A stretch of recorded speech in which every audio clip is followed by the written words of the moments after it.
Why is the Lord speaking to us to be strong in the Lord and in the power of His might? So the Lord wants to share with us this evening that whether you are a good person, loving person, merciful person, kind person, gentle person, or whoever you are, there is an enemy out there who is extremely ruthless and he hates God, and anyone connected to God, he hates him very much. So God wants to make us understand that there is a spiritual warfare. And in this spiritual warfare, He wants to remind us that it is a fight for life. Satan is a ruthless, powerful enemy, and he is engaged in spiritual warfare.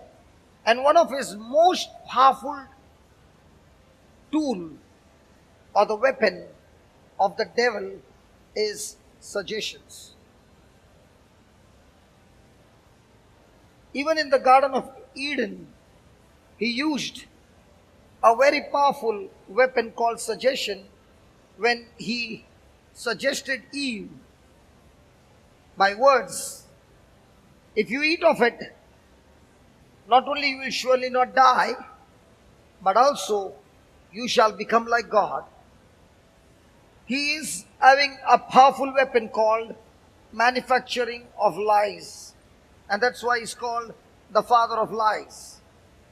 And if he can get us into lies, just as truth sets us free, lies gets us away from God, gets us into bondages, gets us into destruction. Because if you and I want to have any relationship with God, God speaks the truth. Satan speaks the lie. To speak the truth, you need faith. To speak a lie, you need fear. So, Satan's intention is extreme torture, extreme destruction. He actually enjoys when the children of God are suffering in pain and in tears. That's the enjoyment of Satan. So remember, we are fighting an enemy who hates our God, who hates us. He wants to destroy our families, our marriage, our children. He wants to destroy our testimonies. Might be you had some victories in the past and you have got a testimony. He comes against that testimony and he wants to destroy the testimony. He's out there here to destroy our churches. And every time he does that, he wants to prove to the people by discrediting God's word, showing that God's word is a lie, it doesn't manifest, it doesn't work. But here is God who is saying, Satan is powerful, but God is the creator who is much powerful than him, because God is the one who created Lucifer not as a devil but an archangel, but he got into pride by his attitude of I rebelled against God and became Satan. So this evening God wants to show us how powerful he is and how powerful is his word and what he has already done in our life the day we got born again. All of us are in the warfare. There is nobody. As long as you're breathing oxygen, there's going to be a war. And the one who is against us has got no rules. He kicks you, he beats you even under the belt. There's no rule for him. He only wants to see that he tortures us. So let's take the first scripture from 1 John chapter 4 verse 4. 1 John 4 verse 4.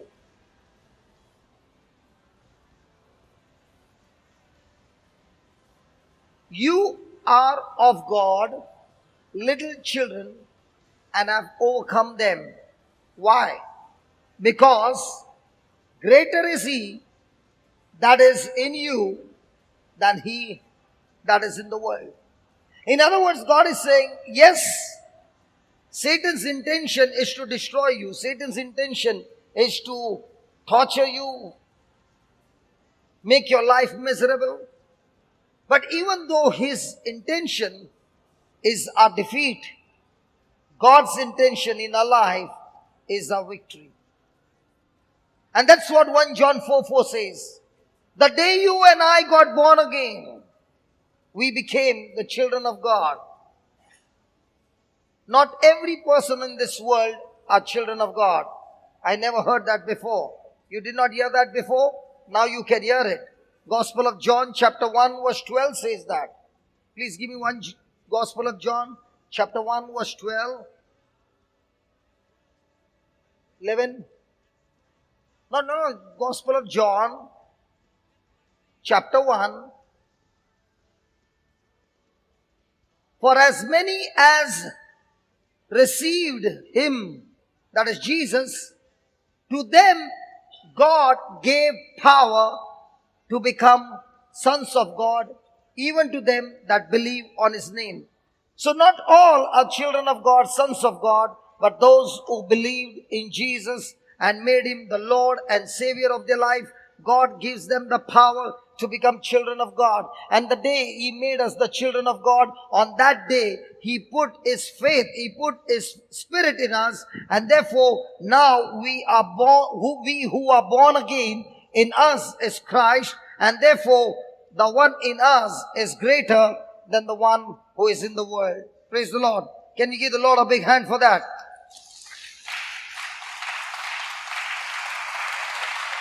Hallelujah. Now, how are we going to go into the battle? Get back to Ephesians chapter 6 verse 10.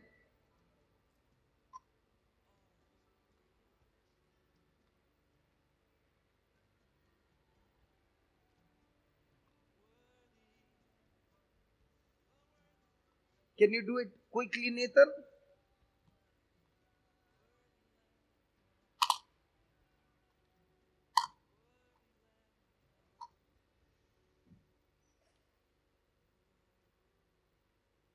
What's happening?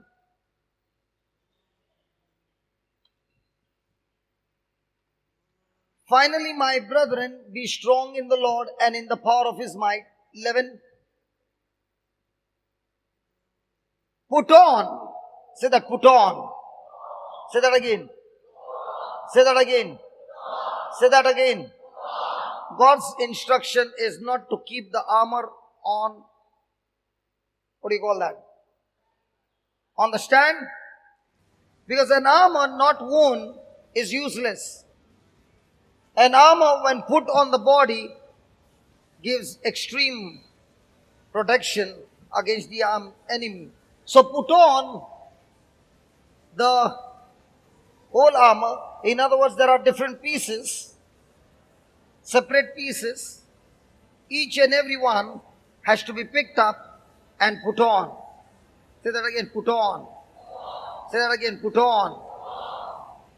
So just because you got the armor with you does not mean it will protect you. The armor has to be put on, the whole armor of God, that you may be able to stand against the wiles of the devil. That you may be able to stand. Say that, stand. Say that again, stand. So how is God going to give us the victory?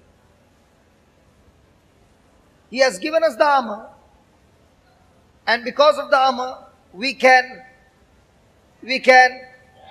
now let's say, there are terrorists, and you got bulletproof jackets covering your whole body, including the helmet that you wear, bulletproof, the glass bulletproof, everything bulletproof, and the enemy has got the gun.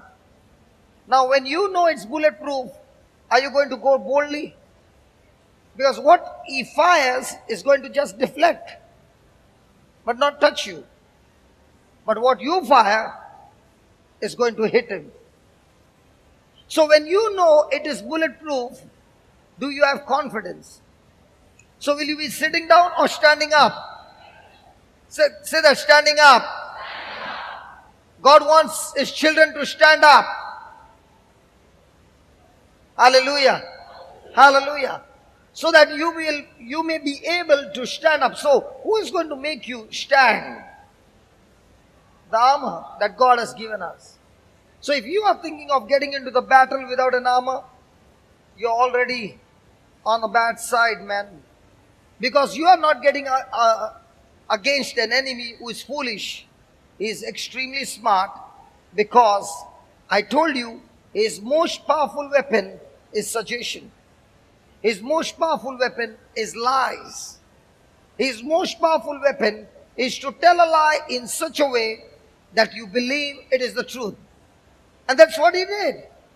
He spoke that lie to Eve and Adam in such a way that they believed in Satan so much that they were ready to disbelieve or reject what God said and get into disobedience. Hallelujah. Hallelujah.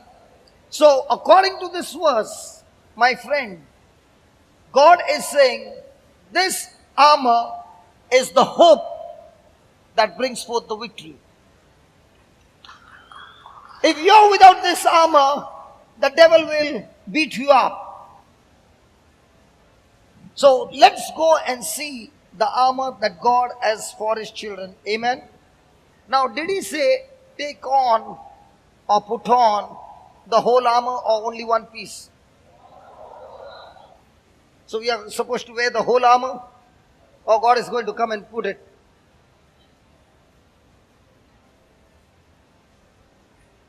An armor is no good when it is on the stand, but the armor is extremely, extremely powerful and good when it's on a body, when a soldier is when the soldier is on his way marching into the battle.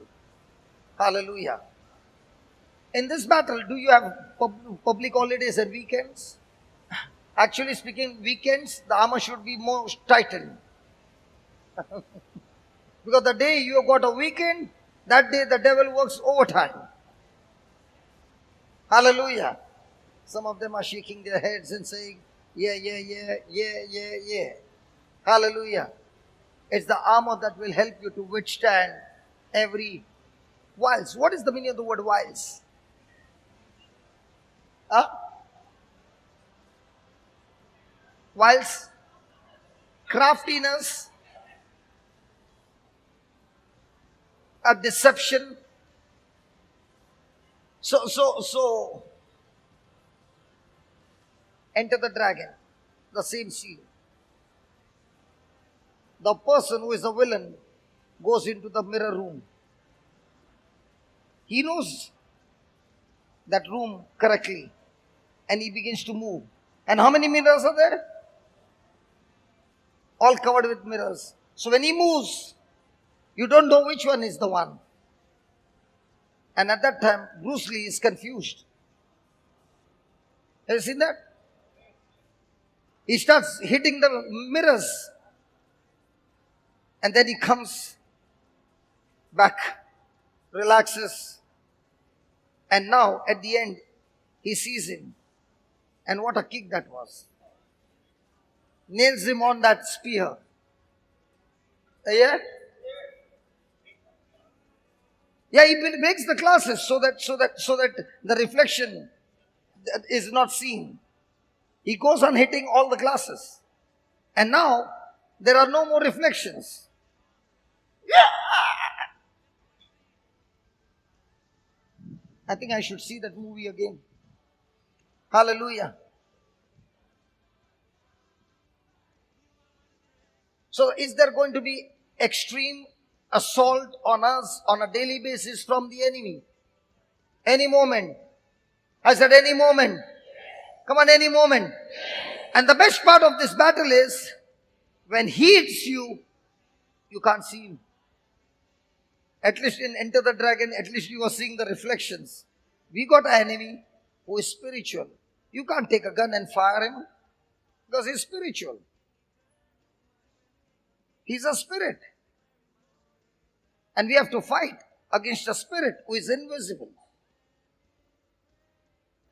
And this invisible spirit speaks into our mind. What?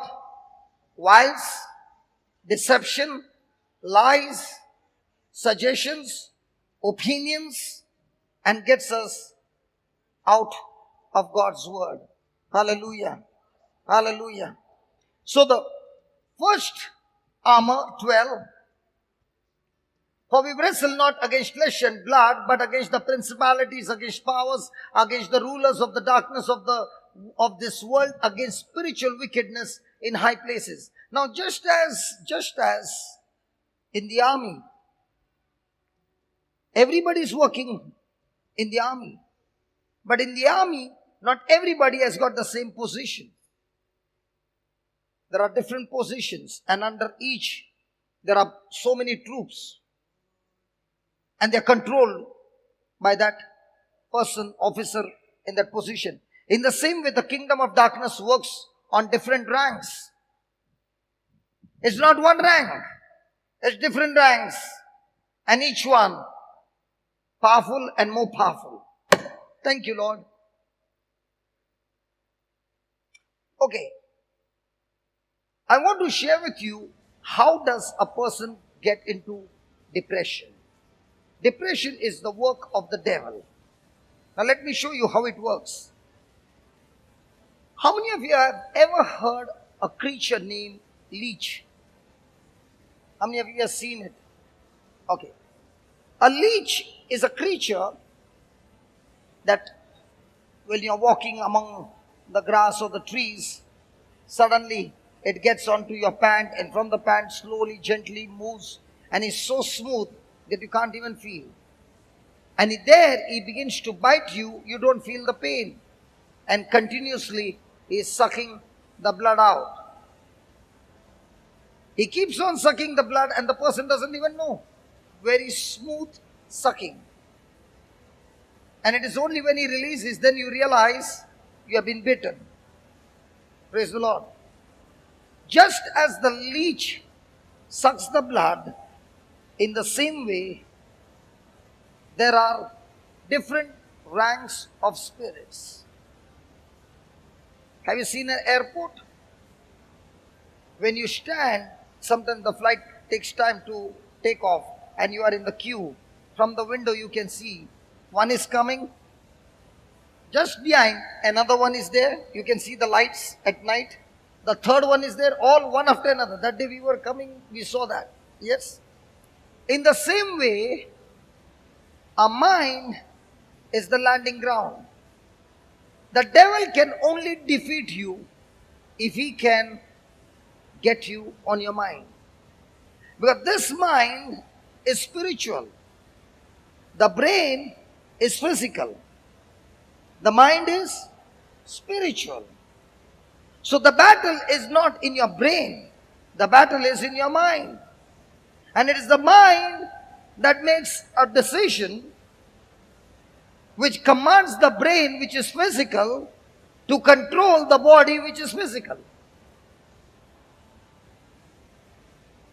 So when a person is doing nothing, let's say we are in this class, and the person is looking, even if he is not doing anything, can that person get some thoughts coming into his mind? Now, are thoughts visible? That means thoughts are spiritual. So, one thought is coming on the runway, just landing. And when it is landing, if the traffic officer gives him a signal, then only he can come on the runway. Agreed? If he doesn't give the signal, that aircraft is taking rounds after rounds till it gets the signal to land. Agreed? So when the first thought came to you, which was not at all the word of God, and you did not stop it, or you did not trapped it, or you did not give the signal, it will keep on rotating. But the moment you gave the signal and you did not attack it, it comes and lands on your mind. Agreed? Now, what actually happened at that moment? That first aircraft that came starts leeching your mind. He starts leeching in such a way that he invites the second thought to land on your mind. Have you ever noticed whenever you had any desire which was displeasing to God, it all started with a small thought which was extremely harmless. The same thing he started with Eve. He never attacked Eve instantly. He just had a conversation with Eve and said, "Hey, did God tell you not to eat the fruit of the trees of the garden?" So when the first thought comes, it will most of the time come of something that you already know. And when this thought comes and you have not attacked that thought, now comes the second thought. And then comes the third thought. And then comes the fourth thought.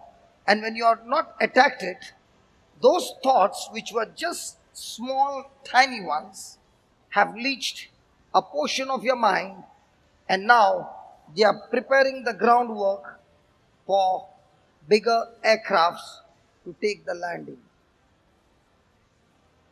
Now, when these thoughts have not been captivated, that portion of the mind has been taken over by the enemy. The person cannot use that portion of the mind. It is in active custody of the enemy, and that portion of the mind all the time brings signal for more of the spirits to land. Are you following? Now, when the mind starts getting leech more and more and more and more, the person cannot think now in the way he should think. He is only thinking what the spirits are talking in his mind. The same person who was bold and courageous, now you find the same person extremely blown up, extremely weak, extremely negative, extremely speaking of defeat, extremely speaking of death, extremely speaking about suicide. Huh? He is extremely scared. Now, this leeching of the mind keeps on going and going and going and going and going. And as it is going on increasing, more and more and more and more of the mind is getting leached. After a few days, after a few weeks, you find that person, what he's talking is pure nonsense. Have you noticed? Hello, have you noticed? Why? What has happened? The mind has been leached. The pressure on the mind from outside is so strong that it's trying to pressurize that person, and that's why it's called as oppression. The pressure from the outside making the person a prisoner on the inside. Now, the person who is going to make decisions is going to make decisions based on the pressure that is in the mind. Have you ever heard people sometimes in depression, they put kerosene and they light fire? Have you ever heard? Do you mean to say that person doesn't know that fire is going to cause pain? That person knows. But when the mind is leached, the person cannot think right. And when the thinking is not right, the action can never be right. So there comes the time when the person is totally and completely subject to those thoughts that is ruling over the mind, because now the person believes that those thoughts that I'm getting is actually real. The person has become a slave of the enemy. As the mind is leached more and more, there comes bigger spirits And now the person is ready to kill somebody. The person is ready to destroy somebody. The person is ready to commit suicide. It's all about death. Come on. You know why I'm sharing this? I went through that experience. In those days, my mind was so much controlled by the enemy that I could not even remember my name. And this process of landing is so fast that the mind is only working in that same topic day and night. And that person and that spirit is all the time saying to that person, lies after lies, you are weak, you are useless. God has not forgiven you. God is angry with you. God hates you. God is going to punish you. All those lies. And the person keeps on believing. Now the person is so much defeated in his mind that he accepts everything that is spoken. This leeching of the mind can be unleashed only by somebody. His name is Jesus. And how does he do that? He does it when the gospel is preached.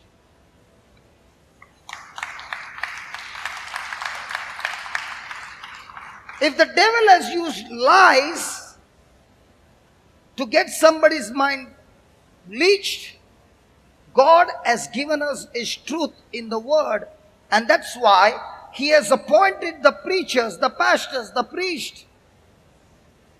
Why? Because these are the ones whom He has anointed and given the understanding that these preachers will take the same word and explain the truth in such a way that the person who is listening now is getting the other runway thoughts coming in, and that's coming from the kingdom of God. And as this person is inviting for that word in his mind and is thinking and doing self-talking, what is that person doing actually? Landing the anointing of the Holy Spirit, and there is a war. The war takes place. And during the anointing, when the war takes place, the Bible says in Isaiah 10:27, when the anointing comes, the first thing that the anointing will do, Isaiah 10:27, please. When the anointing comes, the first thing that the anointing will do is take away your burden. And it shall come to pass. Can you get that sun out? Can you get the sun out? And it shall come to pass in that day that his burden shall be taken away from off thy shoulder, and his yoke from off your neck, and the yoke shall be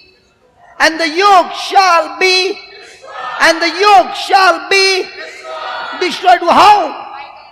Because of the anointing.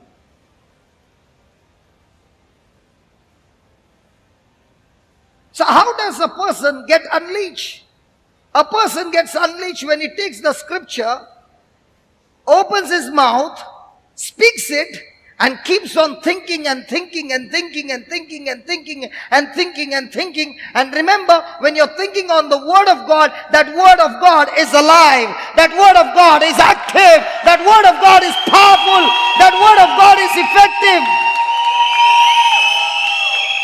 That Word of God is energetic. That Word of God is operative. It goes and begins to attack all those spirits that have leached your mind, and it's a constant war.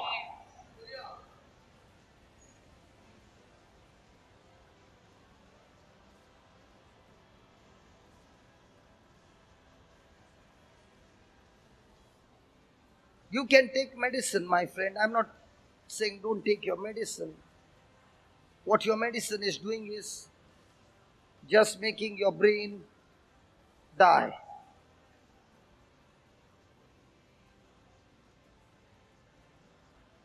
Your brain that is active is now becoming slowly passive. And all that you get throughout the days. And when you start with those medicines, it affects you. After some days, you have got addicted to those medicines. They don't work like they were used to work. Because your brain is used to it.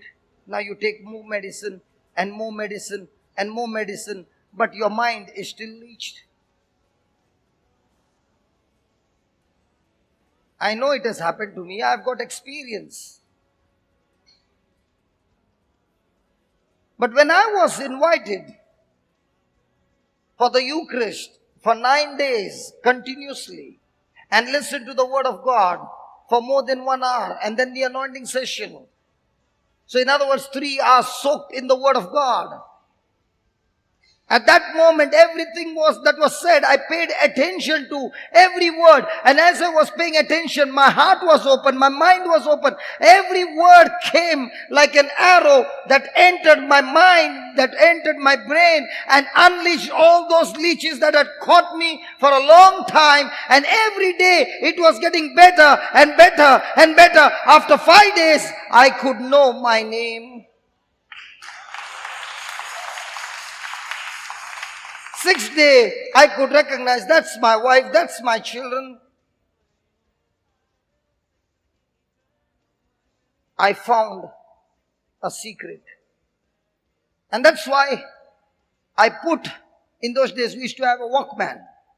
So I had a recorder Walkman. Put a cassette there, read the scriptures, record it. The ones where Jesus is healing, rewind it. Plug it into my ears, listen to it over and over and over and over and over and over again. 1 hour, 2 hours, same thing over and over again. No change of scriptures, no change of cassette. The same thing again and again. Now it happened so much time that before the verse could start, my mind is already saying.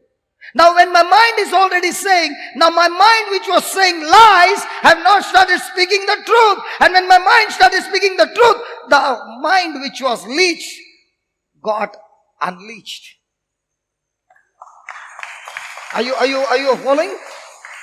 Are you following? Now there was not only unleashed, now the word of God with the anointing start depositing in my mind, and my mind started getting renewed.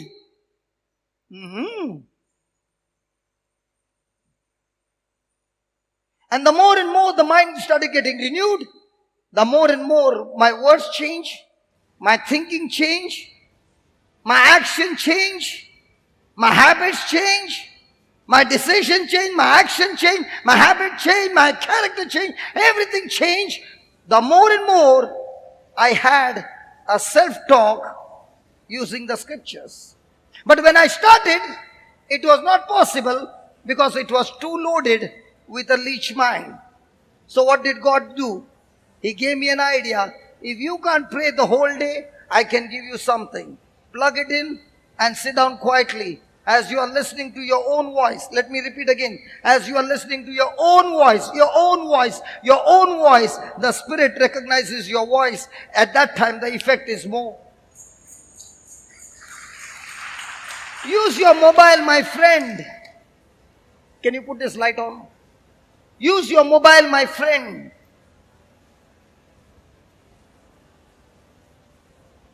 Record your voice with those promises.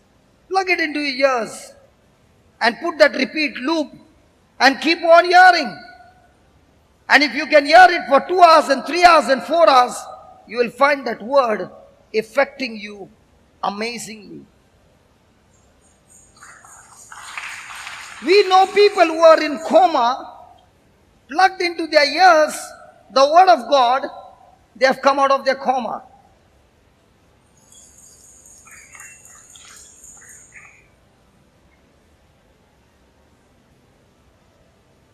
Hallelujah.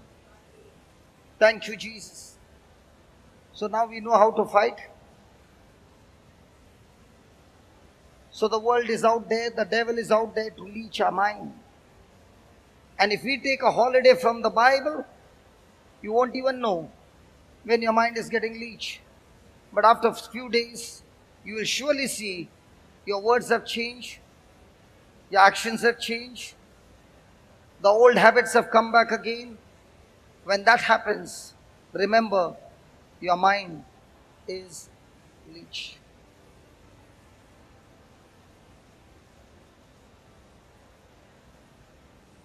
How does it look?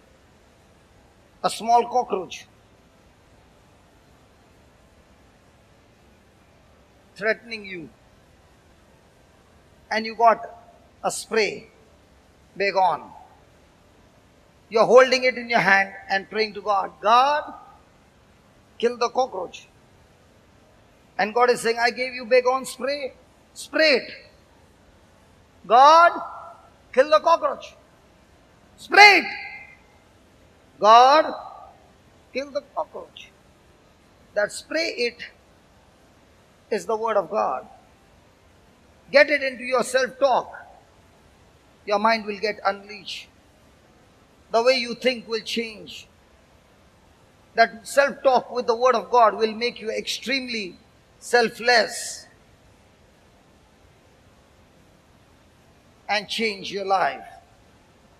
Hallelujah. Thank you, Jesus. Thank you, Jesus. Hallelujah. Praise the Lord. Write down some things.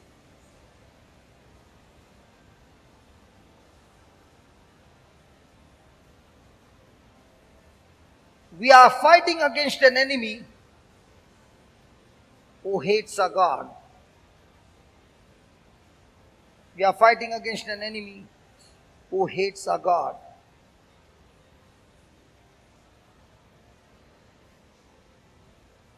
And hates us too.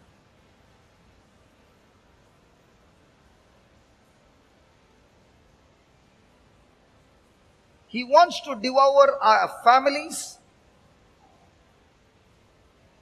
He wants to devour our families.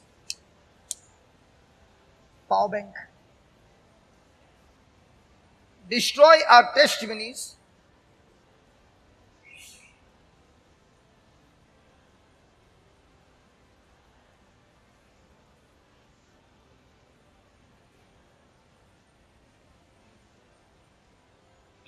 Devastate our church.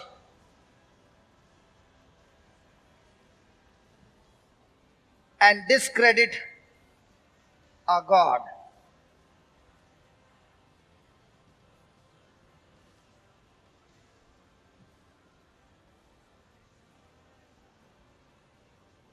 The enemy is powerful. The enemy is powerful.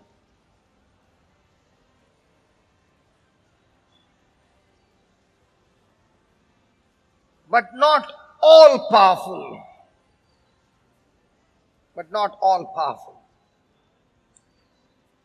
1 John 4:4.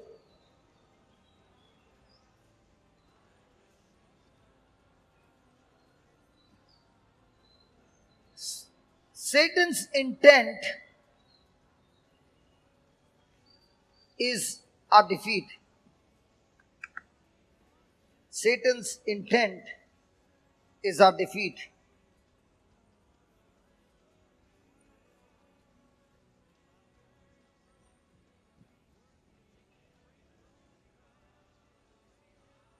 The Lord is interested in giving us victory.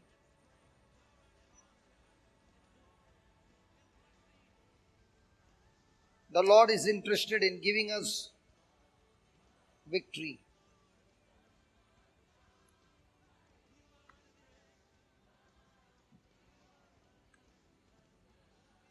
God has provided us with everything.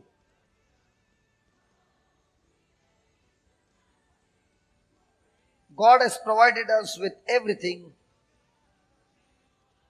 we need.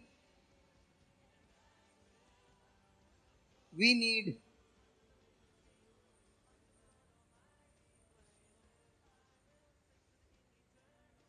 to stand for Him, to stand for Him against everything, the enemy can throw on us. The enemy can throw at us.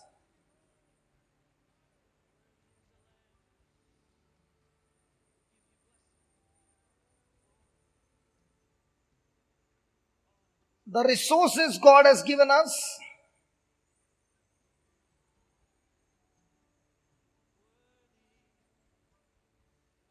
is to help us,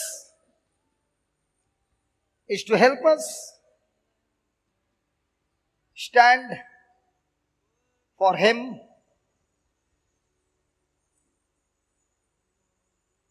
and to enjoy victory.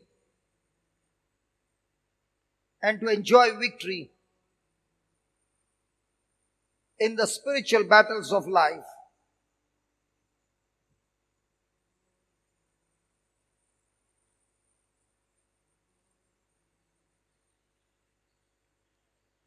Ephesians 6:10 and 13 tells us to utilize God's armor. Ephesians 6:10 and 13 tells us to utilize the armor, God's armor, in our daily warfare, with our enemy.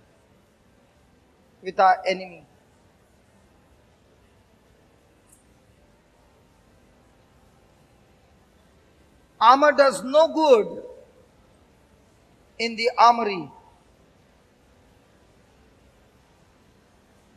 Armor does no good in the armory. And armor does no good until it is put on the soldier's body.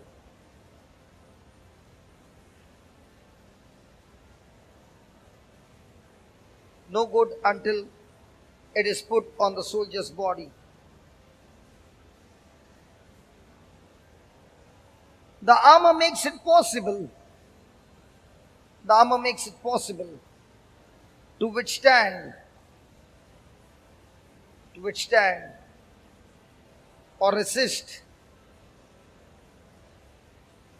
the daily assault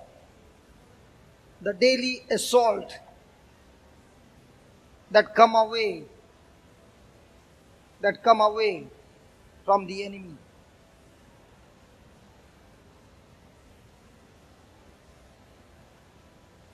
Praise the Lord. Now when Paul was sharing this from the book of Ephesians, he was comparing a Roman soldier to a Christian. A Roman soldier would be dressed up in a cloth which had holes to put his head, holes to put his arms, and the whole cloth would come on him. There would be a hole on the top so that he can put his head, 2 holes for his hands to go in, and it was having no sleeves, just holes. Now this cloth used to be loose, so it was okay for him to go in his daily routine work. But the moment the call would come for a battle, he would take a leather belt, push all the cloth in one place and tuck it and make it tight so that his tunic is not loose, because when his tunic is loose, it brings hindrance in the movement, and that loose tunic would even cause his death. Hallelujah. So it would be extremely dangerous for a soldier to go into the battle without a leather belt. What do you call? the loose tunic getting tightened by the belt. Praise the Lord. Hallelujah. Hallelujah. So also we see in different places, they would wear a long dress, but when even you see, I shared with you in Bombay, did I share with you? Evening local from Churchgate to Vasai, when that local train is about to enter the station at Churchgate, especially the ladies who got saris, they will lift their saris above their knees. Why? Up till this much. Why? Because when you lift your saris, you get place to sit. They want to expose their legs. When they expose their legs, the other ladies will look and they'll say, you can go ahead.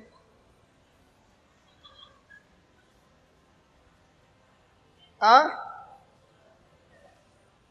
I tell you, you must watch that lady special. My God.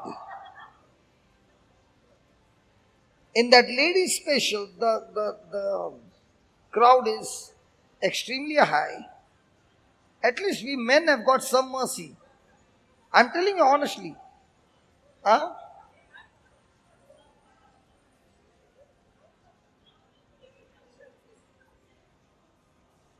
I was only giving a testimony. They already started fighting with me.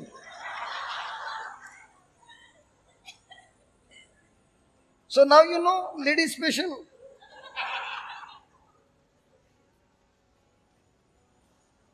And I think these are the ones who are traveling by train all the time. So before the train can go, the train is still moving. Yeah, dhaka dhak, everybody inside. Hallelujah. And those with sari, they will lift their sari up. Why? Because if they don't tuck it up, that same loose cloth will trip them. And when they trip and they fall, they will get so many kicks, ribs will be broken, so many will fall, and it will be worse than WWF wrestling. When a newcomer comes to Bombay and is in the train, and let's say his pen fell down while getting down, and he bends down, when even a shoe gets off while getting down, we will run and stand there and look at the shoe. Nobody dares touch it. The one who bends down.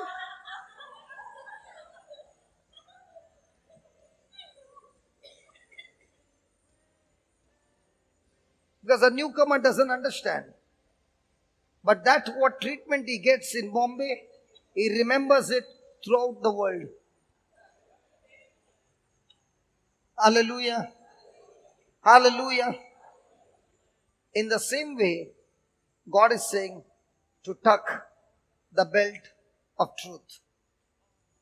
Let's go to Exodus, and there God is showing us something. Exodus 12.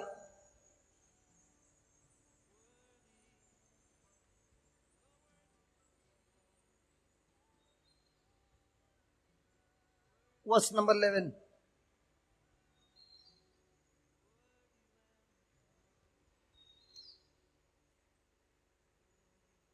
Exodus 12, verse 11. Exodus 12, verse 11. Exodus 12, 12. I know even I'm putting pressure on them. They're also saying, there. It's all about pressure. I'm told that, they needed some beddings somewhere in emergency, and few of the beddings were taken from the ladies' dormitory and few from the gents' dormitory. But your things are kept there, just half an hour back.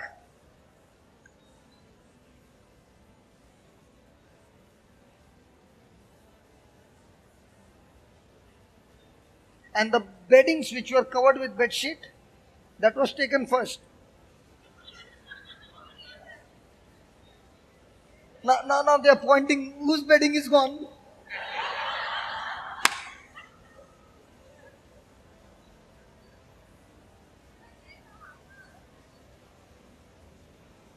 How quickly they get into pressure, man.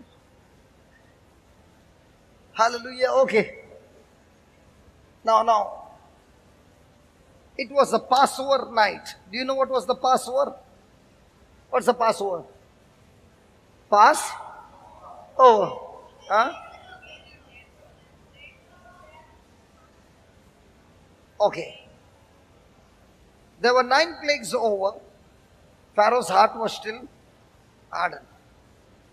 So God said to Moses, this is the last one. In this, he will submit to me. In this plague, there's an angel of death that will come over Egypt.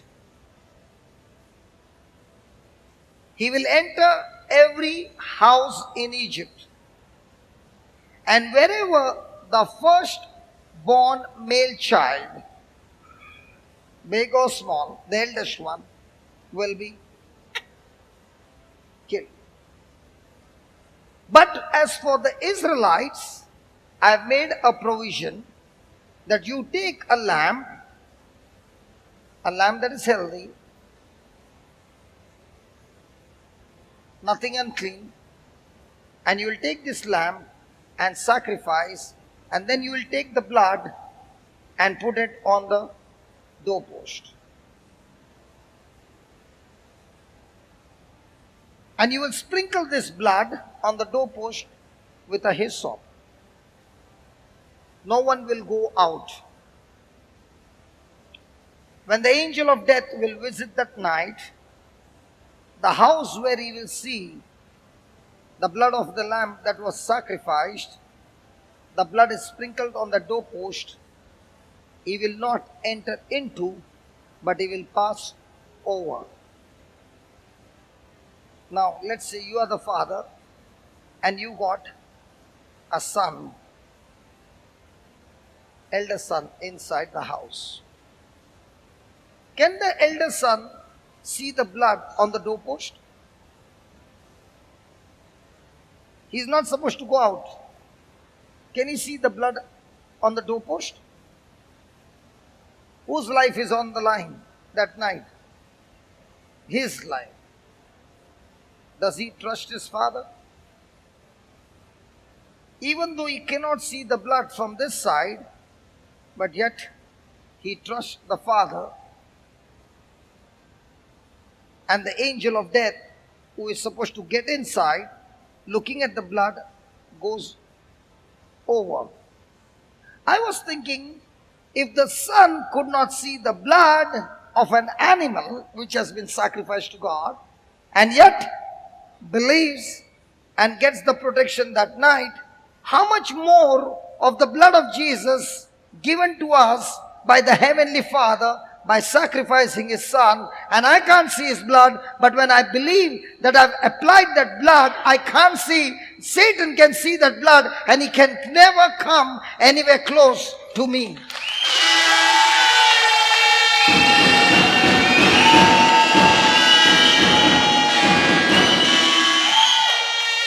That's why he said this blood from the basin has to be applied on the doorpost only by a plant called hyssop.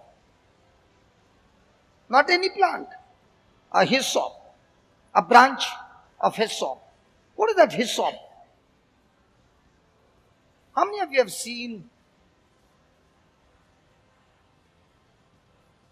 a coffee plant? Or else, I don't know what plant I can see.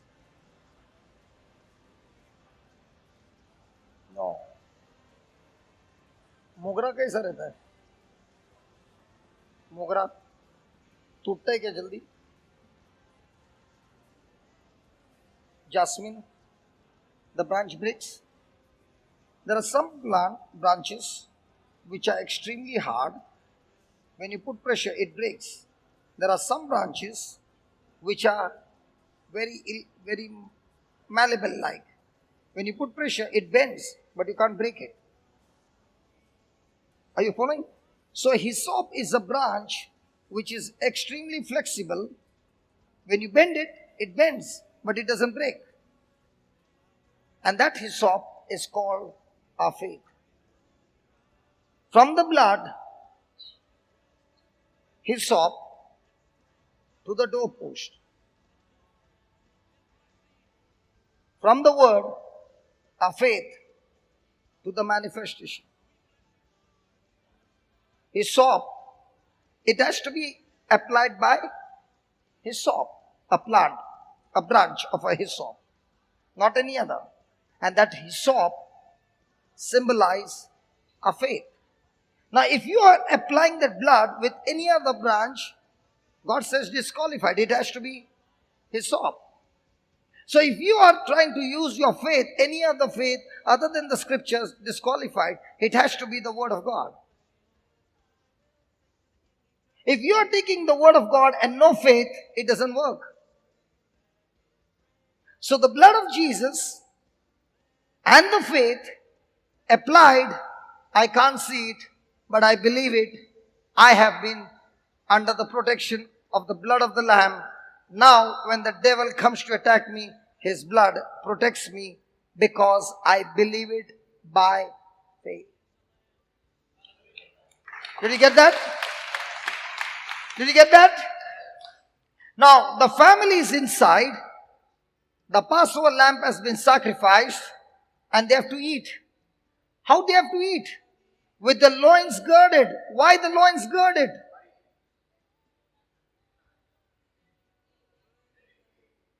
Because before Pharaoh can even say, take your people and get out, they are already believing in faith that what God said, He is surely doing it.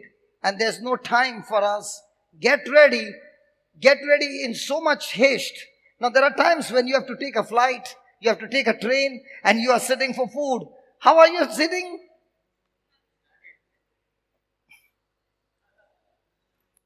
Hello? Are you understanding? In the same way, God is saying, believe for your freedom after 430 years. Tonight is the night of your freedom from all slavery and you're coming out. You're coming out.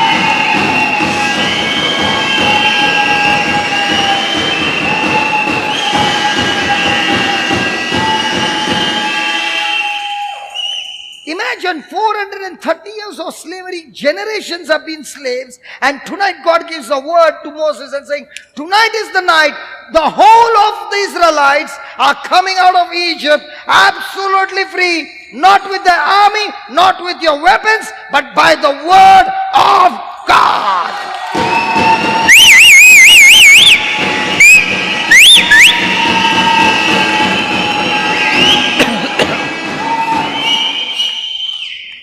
And because they believe, they have tightened their loins, all excited, with shoes on your feet and your staff in your hand. Staff in your hand. And you shall eat it in haste, for it is the Lord's Passover. Hallelujah. There also the Lord says, gird your belt. Thank you, Jesus. I said, thank you, Jesus. Thank you, Jesus. Can you just close your eyes and believe for the blood of Jesus all over you and your family and your household?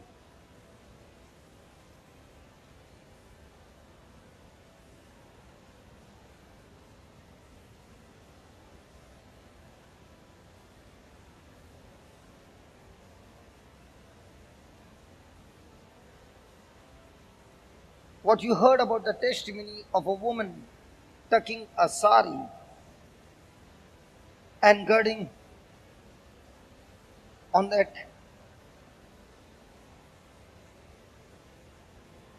cord that holds a sari.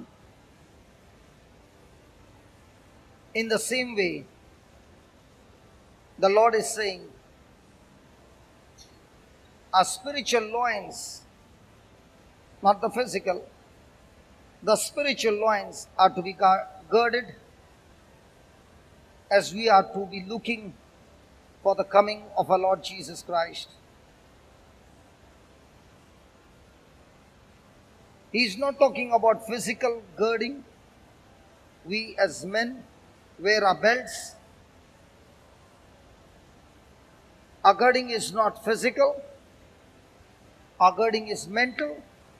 It is spiritual.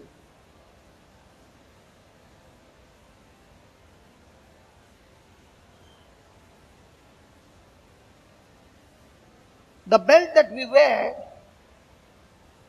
on a physical pant is made of leather. But the belt that God is speaking about, that we wear to gird up our spiritual loins, is the belt of truth. A belt of truth where everything that you are hearing, everything that you are meditating on, everything that you are taking actions on is all about truth. If truth resides in our life, then we are able to stand in that evil day.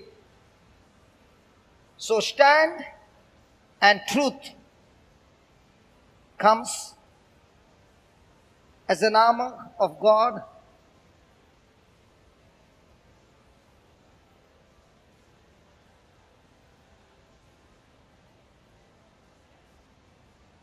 We have been listening in the past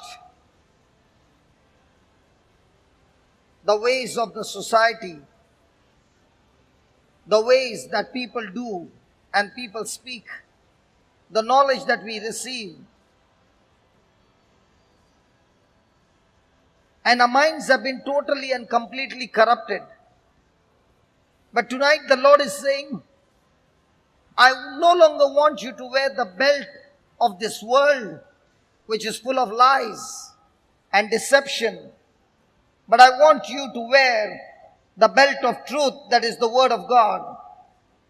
And that's why he began to pray in John 17:17. And he asked his father, Father, sanctify them through thy truth. Your word is truth. My friend, we are sanctified. We are purified. We are set apart for special purpose. We are consecrated. Jesus said, by his word, which is truth. My friend, when our spirit is not fed every day by the word of God, which is the truth, then our soul gets fed with so many things of the world and reasoning and intellect that our minds are leached. And now, the same child of God who is born again, but having no knowledge of the word, is an easy prey for the enemy. My friend,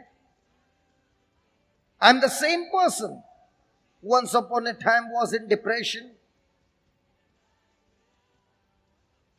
The same person that depression leached my mind so much that I could not even recognize my name. From a bold and courageous person, but when failures came, all kinds of trials and tribulations came, having no word to withstand, having no word to fight back, Having no word to know the truth, I fell into a great danger. And the reason was not because of the devil, but because I lacked the truth. Nowhere in the Bible it is mentioned God saying, my people are destroyed by the devil. Nowhere. But God is saying, my people are destroyed because they lack knowledge. Because the knowledge that they have is the lies of the devil. They do not have the truth. And having no knowledge of the truth, we are people who are wavering, tossed to and fro like the wave of the sea. We are carried about with every doctrine, by every cunningness and craftiness, by every lie of the devil.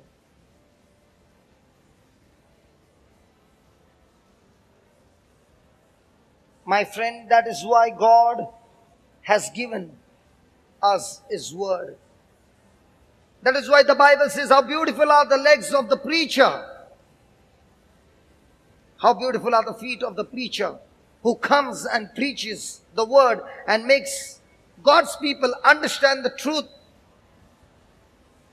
so that God's people might stand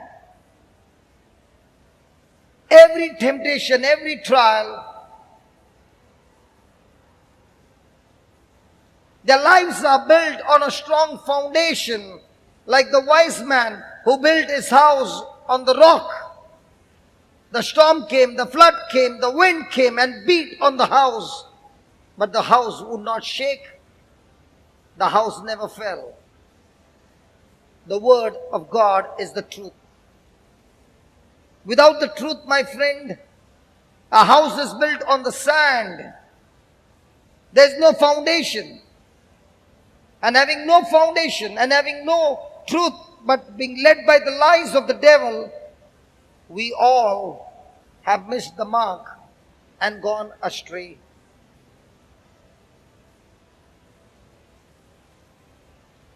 The only way to make a correction in the errors that is running in our mind is with the truth. As I was deceived by the devil, but when I was taken to the place where the word of God was being preached, the truth not only gave me an assurance and encouragement and boldness, but the truth fought on my behalf and destroyed every error that I had heard. My friend, it is the will and the desire of the devil to destroy us, to defeat us, to distract us. His only weapon, very strong, is the lies.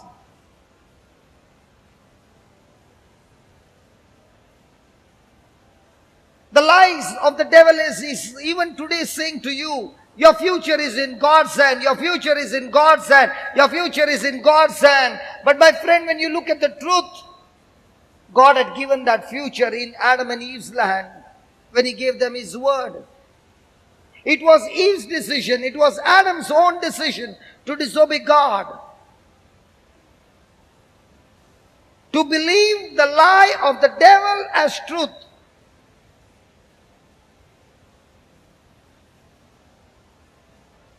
And believing the lie of the devil as truth, he obeyed the devil, the Satan, and was willing to disobey and doubt God.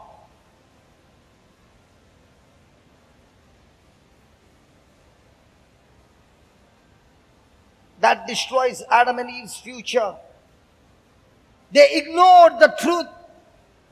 How many times, my friend, am I ignoring the truth and receiving the word from this world and believing it as the truth? How much am I embracing the ways of this world, which is a lie? My friend, when you embrace anything other than the Word of God, that lie has been designed to lead us away from the Lord.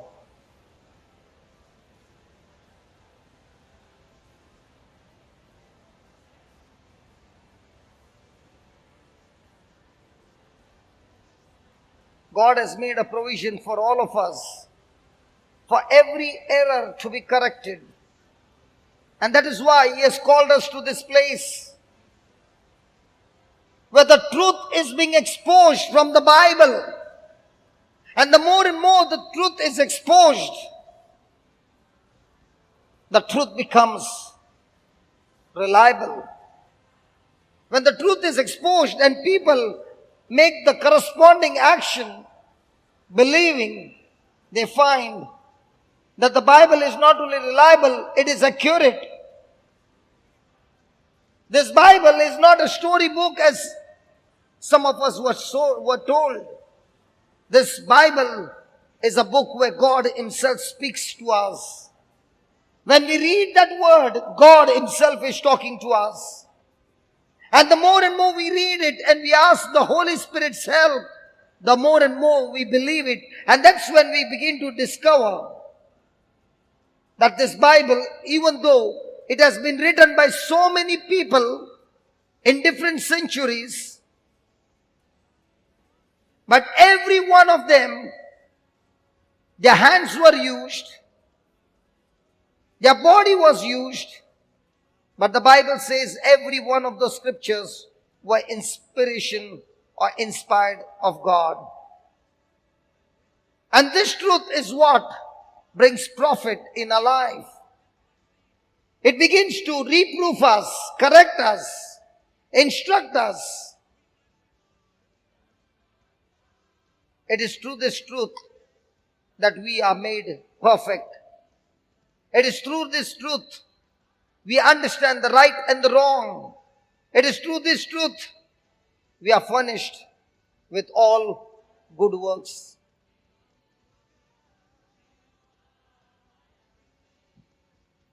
But there are many a times God reveals to us through His preachers the truths, but we do not accept it. We do not take it seriously because we are so much attracted by the desires of this world that we reject it. And these are the ones who have rejected the truth that they see in their lives in the later stage, that there are casualties, because the war is always open. There's no holiday in the spiritual war. It's a war between God and Satan. So let us repent and make this commitment to the Lord and tell Him, Lord, I've been spiritually lazy. I've gone away from You. I've wasted my time when You had given me to prepare myself for the day of the battle. But now here I am, wounded, broken and shattered. And now I want to know the truth. Please forgive me. And please help each one of us, Father, to know the truth. Because it is only through the truth that we begin to understand not only the things that have happened in the past, the things that are present, and the things to come, and the things in heaven, and the things in hell. The Bible, the word of truth, teaches me who You are, God, and how much You love me. The truth teaches me the secrets of Satan, his ways, his deception, his lies. Everything is exposed when we look through the mirror called the Word of God.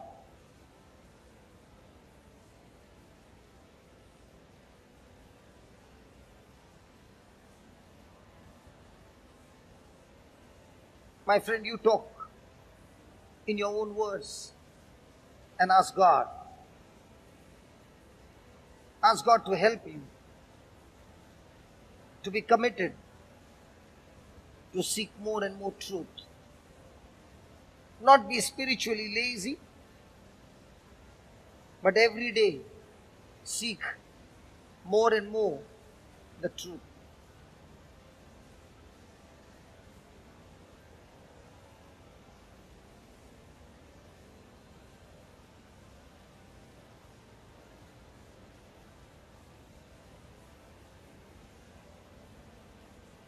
Thank you, Jesus. Thank you, Jesus. Praise you, Jesus. So where do we get the truth? In the Bible. So is this Bible to be kept on the altar or under the bed? I'm asking you. Or this Bible has to be read every day? And what we read, do we need to believe? Do we need to obey? Do we need to love the Bible, the Word of God? So are we supposed to read the Bible because mom and dad are forcing me? Or am I supposed to read the Bible because I love Jesus? My friend, those who love the Word of God and do what His Word says through Jesus, by the power of the Holy Spirit, they shall spend all eternity in heaven with God. But those are the people who refuse to do what the truth says and continues to walk in the lies of the devil. They have already made a decision to spend for all eternity in hell. The truth in us makes us decide, what do I choose to receive, heaven or hell? Truth shows me what is right in the eyes of God and what is wrong. Truth does not speak according to the society, according to what the world says. Truth always has God's standards and not world standards. And because we have the Bible and because we soak in this word, we must be praising God every moment of our life, thanking Him for giving us His word. Hallelujah. Hallelujah. Because it is through this truth that our life begins to shape. Imagine a person with so much of fear that he cannot even take bath with the door closed. A person so much with fear that he cannot even cross the road. And today, that same person can stand here and preach the truth.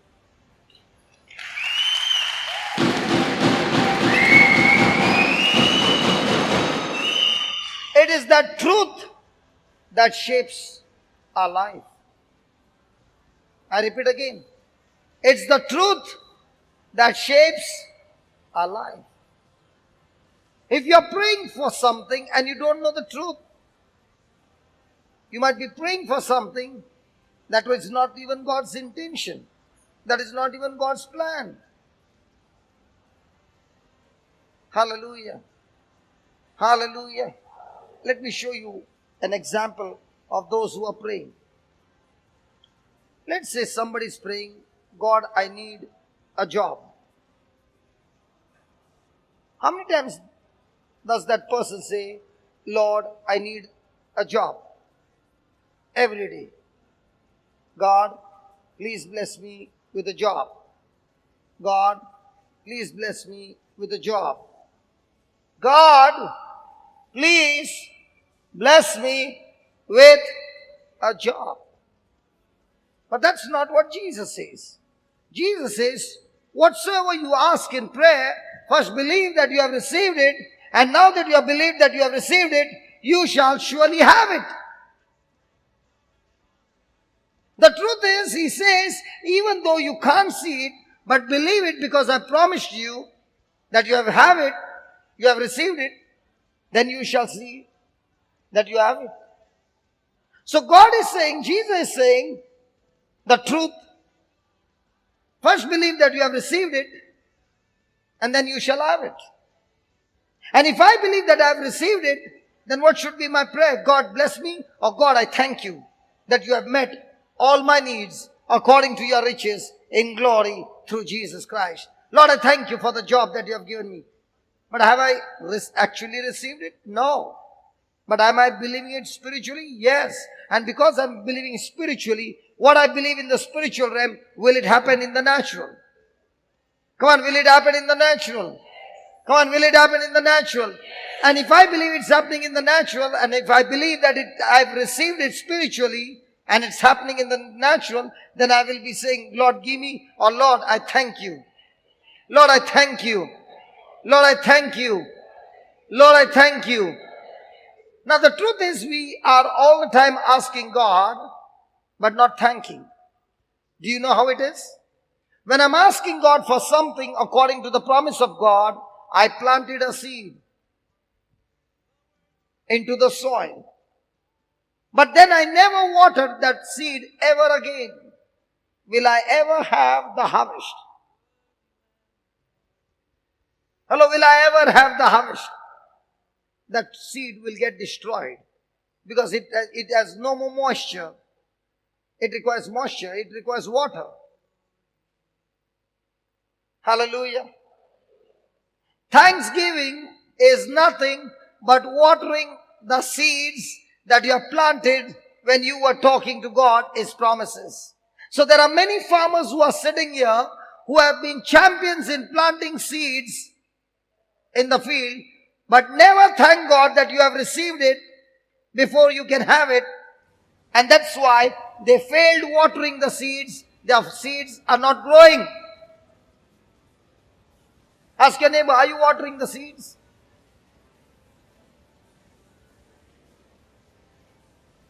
Because we want to water the seed after the harvest has come.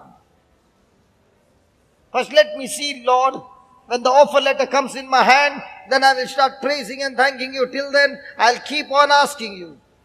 And I'll ask you so much that you should get irritated. In the new covenant, you don't get for asking, you get for believing. What did he say?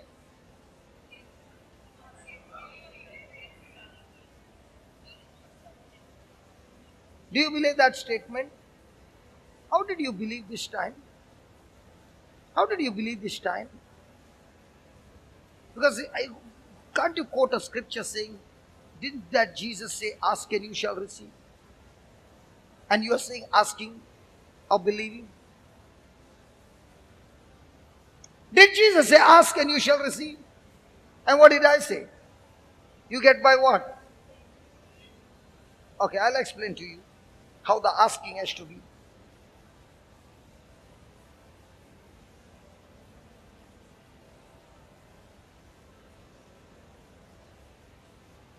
I am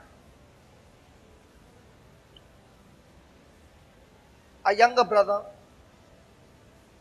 to my brother. Or let me take my wife. Okay. I'm the husband. And my wife, don't tell her, okay?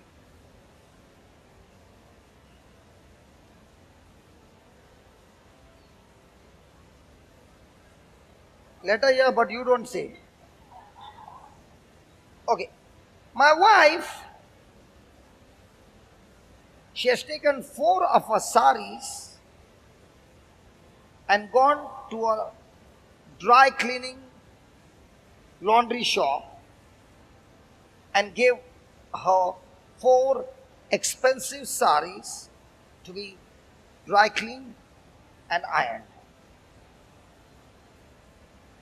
Now, when she handed over those saris, in India, what do we do? The man will give her money. Very good. In Sri Lanka, what they do? Receipt. In India, they give us money. Receipt. And they say, come in the evening. Come after 1 week.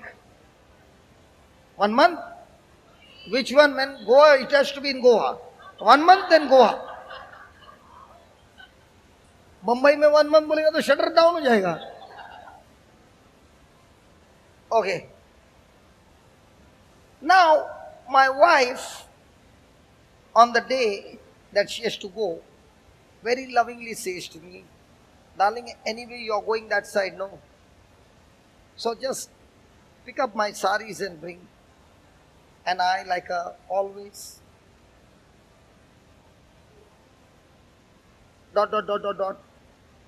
Okay, tell her no problem. And I tell her which is the shop. So she gives me a piece of paper. That same receipt. She says the address is here. So I think that this receipt is giving me the address. So I go to the shop and I say, my wife had given 4 saris. Can you give it to me? So he says, who's your wife? So I described the fair, nice.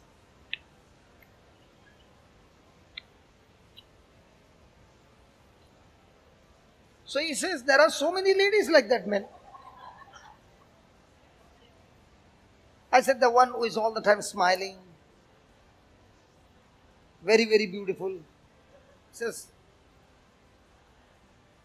now I've already promised my wife, I'm going to bring. Can I go empty? First time she has given me some job. And that also if I fail, hamara bhi to kuch hai na. So I'm pleading with that fellow. Hey Papa, give no. Give no. I don't know who your wife is. I don't know what your sari you are talking about. Arey Baba, my wife told me this only shop. Now I want it. What will be my next mode of action? Then I ask. Please give me no. They are pair pakadta. Give me, man. Will you still give me? Then he will look at me and say, did your wife give anything to you? No, she only gave me address. What address? Your address. Show me what she gave you. Get up, get up, get up, get up. You don't need to do all this. This is enough. I'll give it to you. And I'm saying, for 1 hour I'm telling you, give me, give me, give me. You could not give me. You should have shown me the receipt. I would have given you instantly. Now, when I'm coming and asking, am I asking for something that is mine? Correct? So is he going to give me something that is mine based on the receipt? So am I asking? Agreed? Agreed? In the same way, God is saying, when my son died on the cross, he did not die for himself because he committed no sin. He could have not died. Because of a sin was put on him, that sin qualified him to die. But he obeyed me to the full. And that obedience he earned. He earned the blessing. And all those blessings which are earned by him, I take those blessings and I put it in your account. And what is in your account? I have given you a receipt. So next time when you come to me, show me the receipt and ask, I will give it to you. Don't come without a receipt.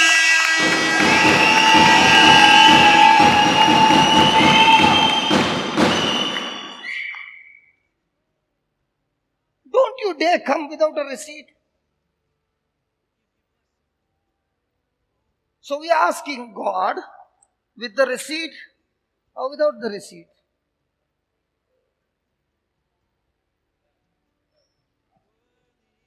And where's the receipt? The whole Bible is a receipt, which He has given it to us as a gift. Who earned it for us? Jesus. If my wife paid already for those 4 saris, do I need to pay? So if my bridegroom Jesus paid for all the blessings that has been given to me as an inheritance, do I need to pay? I do not get it by asking. I get it by believing in that receipt.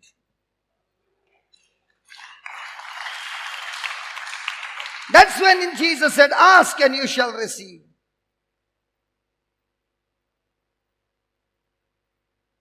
And seek what?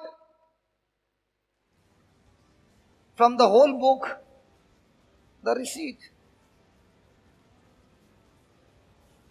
And you shall find. Because when you are seeking the receipt, that receipt is Jesus Himself. And then comes knock. Say that, knock. Say that, knock. Many people think you have to go and keep on knocking heaven. I want to ask you, mothers, because mothers are at home, mothers. Your child went to school. Baba, Shaila, your 3 children went to school. They are coming at 2 o'clock from school. Recess was 10 o'clock. Itna sa khaya hai. And in that also other friends are eating. Correct, no? Okay. Because mommy's food is tasty, no? Now they are coming hungry. You are at home. The 3 daughters are coming and knocking. You are saying, Aya, let them be out. So they are knocking. Mother is saying, knock more. Knocking, mommy, I'm hungry. Knock more. And then you open the door. Then Baba, you'll go on your knees, no? Mommy, give me food. No? You don't do that. Mommy gives like that only. So mommy is better than God. We have to keep on knocking. Jesus never said, knock and it shall be opened. Knock heaven. Knock here. Knock the lies of the devil that has put in your self-talk. Knock it with the word of God and the truth will open it.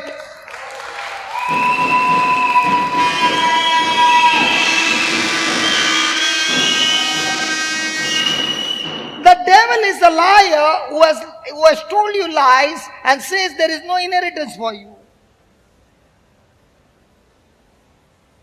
So what does the truth do?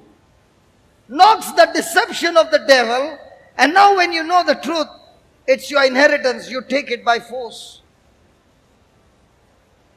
Knock the devil, not heaven.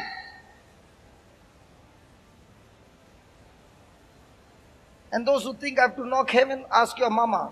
Did your mama give food? Knocking. Did the mama love the baby? Hey mamas, I'm asking you. Will you all make the baby wait?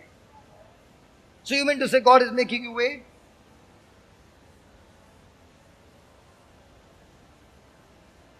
Hallelujah. Thank you, Jesus. Praise you, Jesus. Are you happy now? Do we need the truth? Without the truth, can we get the receipt? Can we get anything? The devil beats us with the lies. The only thing that can beat the lie is the truth. When truth is exposed and brought into the open by the preacher, every lie of the devil for years is destroyed.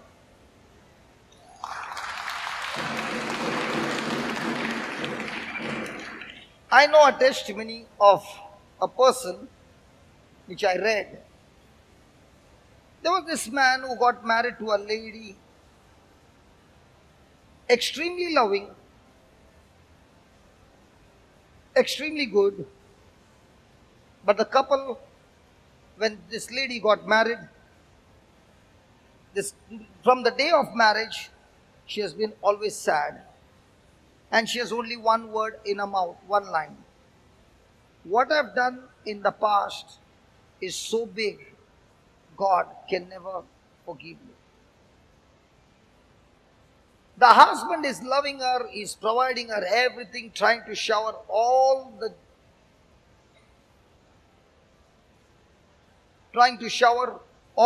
love that he can, but yet the wife has only one word: God can never forgive me for what I've done. Years have gone, she has no joy. The husband is trying his best to get that thing out of her mind, but her mind is fixed. God can never forgive me. And she cannot enjoy her life because she is only feeling guilty. He takes her to so many places, but there's only one sentence: God can never forgive me. So the husband, with all the love, tries one more counselor. And he brings her to this counselor and says, this is what has happened. She's only saying, God, she has done something. Till today we don't know what she has done. But whatever she has done, she only says one thing: God can never forgive me. Years have gone, brother, 22 years have gone. But she's still stuck to, God can never forgive me. So the counselor said, can you just stay out? I will talk to your wife. He said, okay. So the counselor said, I'm going to talk to you something. I want you to close your eyes and imagine based on what I'm saying. She said, okay. But God has not forgiven me. He said, okay, God has not forgiven you, doesn't matter, but I want you to think. She said, okay, let's say it's evening, about 5 o'clock, sun is about to set, everything is green, and there you can see a river, beautiful river, everything is calm, the birds are singing. Can you imagine that? She said, yes. So you and I are walking at the edge of the river, and then I stop and I tell you, you have done something wrong, and you said, God can never forgive me. I have also done something wrong, but according to you, your sin is big, my sin is small. That's why God has forgiven me, but your sin is very big that God cannot forgive you. Is it right? She says, yes. So he says, okay, I'm going to pick up a stone based on my sin. Now watch what I'm going to do. And he takes the stone and throws it into that river. He says, what did you see? She said, I saw a big stone, a little oval. And when you threw it, the water which was calm splashed and it got disturbed. And the stone went in. Okay. Can you see my stone? No, I can't see. Okay. Now it's your turn. Your sin is very big. So big that you might be not able to carry the stone by yourself. So let me help you. You catch one side of the stone, I catch one side of the stone, and we'll throw it in the water. Are you ready? She said, yeah, I'm ready. Okay, let's go. 1, 2, 3. He said, what did you see? The stone went afar and a big splash, and some of the water fell on me. The whole water is disturbed. Then the counselor said, what happened to the stone? She said, it's gone in. Can you see your stone? She said, no. Can you see my stone? She said, no. And he said, just as you can't see your stone and my stone, it is the same with the blood of Jesus. When you are covered with the blood of Jesus, no matter how big sin, small sin, all sin are erased in the blood of Jesus. You cannot see it.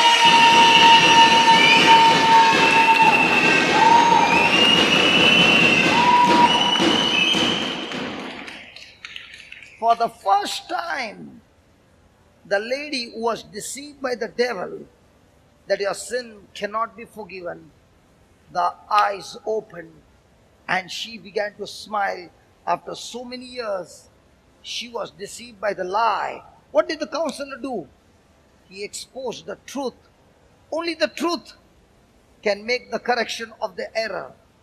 This woman was out of depression. When after 15 minutes she came out, she hugged the husband and said, I am free, I am free, I am free. And the husband looked at the counselor and said, what did you do? He said, I only spoke to her the truth. Now, I had an incident like that. There was this newly married couple, just about a year married, and the wife is extremely disturbed. She is in extreme depression. So when I went to meet her, she is sitting in the living room, shivering, with both her legs pressed on her chest, and in her hand is the Bible, the rosary, the Novena book, the scapular, the holy water, you name it, everything is there. The cross, everything. She has bundled it all and everything there. So looking at her condition, I remembered my condition. My wife also used to give me a cross, and I would not leave that cross anywhere. It is still there at home, a stainless steel cross. I would sleep with it, I would move with it. If anybody would look at me at that time, they would have thought I'm an exhausted, going to remove Dracula. You know, in that Dracula movie, in that the priest is going, but here I am with the evil spirit going. And one of the reasons why I went into depression was I used to watch many, hundreds of horror movies. That were my favorite. But when I got struck with these things, the movies which I saw became actually alive in my room. It actually became like I'm watching it live. And that's when that fear began to come in. Praise God. Because what you are watching right now is a seed. It is not yet sprouted. It's inside. But when you go under pressure, that seed opens up, sprouts in no time, and comes against you. That's why the Bible says, guard your heart with all vigilance. For out of it flows the issues of life. Our sense gates, our eyes, our ears, our mouth are the three important gates from which the seeds get deposited in our heart. So, when I saw her, I remembered, and I told the husband, can I just take her inside and talk to her alone? So, we went inside, and she's sitting again. And I looked at her and I said, I don't think so you are educated. You know, whenever I go, I just don't start. I keep asking God, God, Holy Spirit, how do I deal with this one? Holy Spirit, how do I deal with this one? He said, tell her you are not educated. So I told her, hey, you are not educated, no? She said, no, I am a BCom student. I've finished my graduation. I said, you can read English? She said, yeah. So I said, I don't think so you can read English. She said, I can read English. I said, I can check you? She said, okay. So I'm not coming to the problem. Going round. Open the Bible, Isaiah 41:10. Just put it.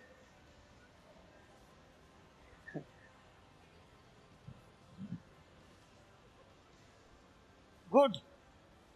That word is in your heart. Those who don't have the word in their heart are looking here and there.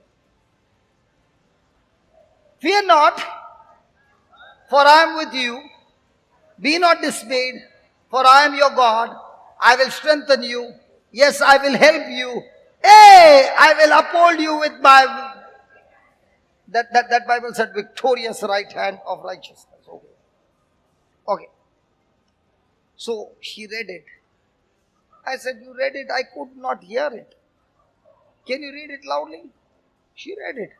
I said, but you are reading like a chicken, man. Can you read it a little stronger? She read it again. I know every time she's reading the truth. She's reading the truth. I wanted her not just to read, but to reflect what God is saying to her. She went on and on and on. I said, can you speak like a soldier? You are speaking like a coward. So I said, like a soldier, come on, let's stand, let's stand. Then I said, I don't think so. You had good memory. She said, I had good memory. I have a good memory. I said, can you learn it by heart? See, listen, to learn something by heart, you have to pay attention to every word. While reading, you can just read and your mind will be somewhere else and you are reading. But to learn it by heart, you have to pay attention. So I said, okay, show me, you can read only the first 2 lines. She did it in no time. I said, can you do the next 2 lines? She did it. And as she was learning by heart, the word started becoming alive to her.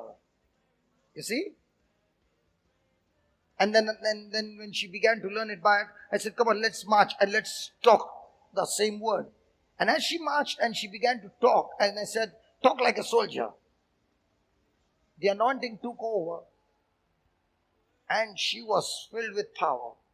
Then I said to her, I don't think so you can make coffee. She said, I know to cook. I said, can you make coffee? Let's play the game. Can you play coffee by speaking this word continuously? I challenge you, can't do it. And she said, I can do it. I said, let's go. So she went out of the room. She went to the kitchen on the gas and she started doing. Husband started crying. I said, what happened to you? Because she is not entering the kitchen because she's scared of the fire. I said, what? She's not ready to put on the gas. What did you do to her? I said, I did not even touch her. The word of God touched her. The word of God touched her. The word of God destroyed that fear of fire. By the time she prepared the coffee, she was smiling and she served me the coffee. I said, what happened to you? She said, I don't know, but whatever had happened has left me completely.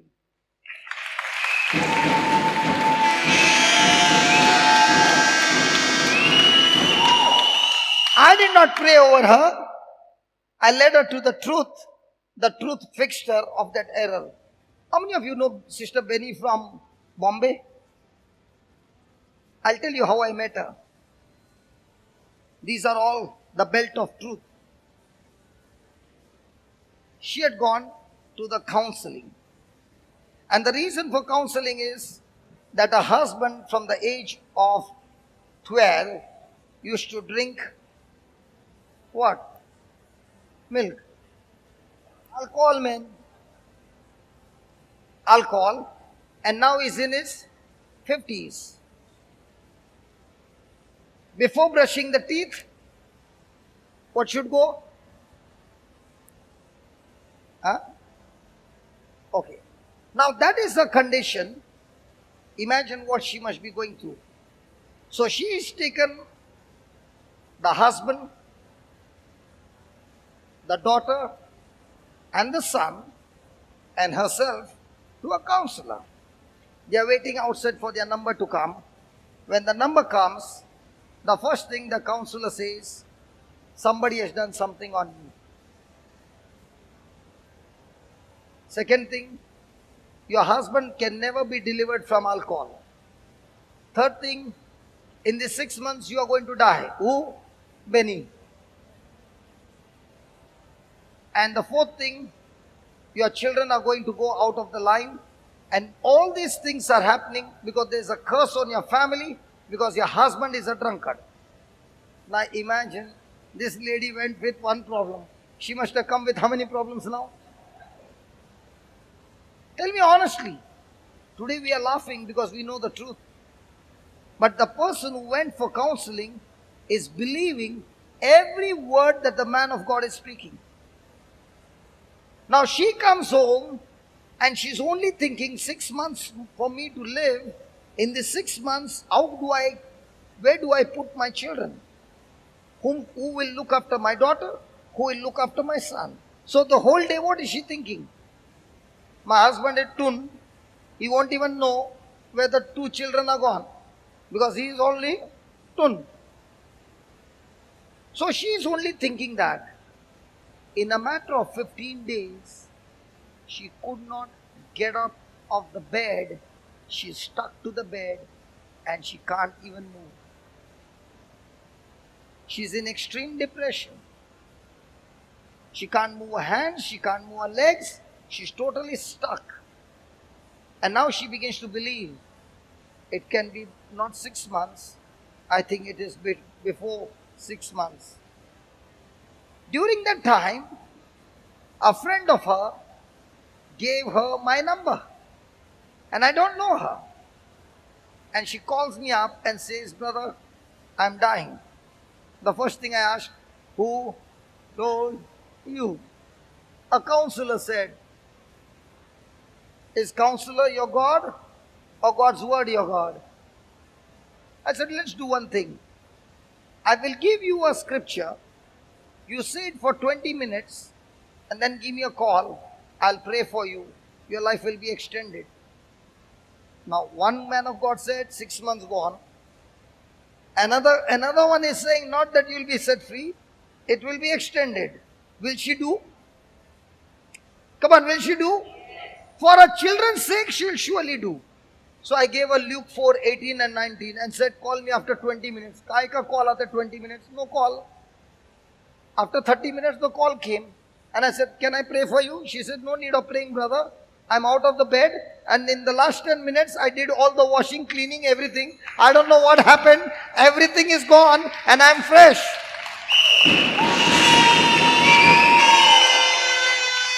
I'm talking about the belt of truth. Then she said to me, "If I can come out of this, a husband can come out of alcohol." I said, "Surely." So she said, "What scripture?" I said, "The same scripture. Only difference, the Spirit of the Lord is upon my husband." Now imagine when she has experienced what she's doing. Washing clothes, the Spirit of the Lord is upon my husband. My God himself has anointed him. He is filled with the power of God. He full day and night driving scooter. Everywhere it's the same. And we had planned to meet him after 2 weeks. That Thursday, in IC Colony, there was a prayer meeting, and I used to go there. So she comes to meet me and she says, "Hey brother, don't come today, and today don't come. He is over high. Now he's not on the runway, he's already flying. If today you come, everything will go crazy." I said, "That's what you are thinking.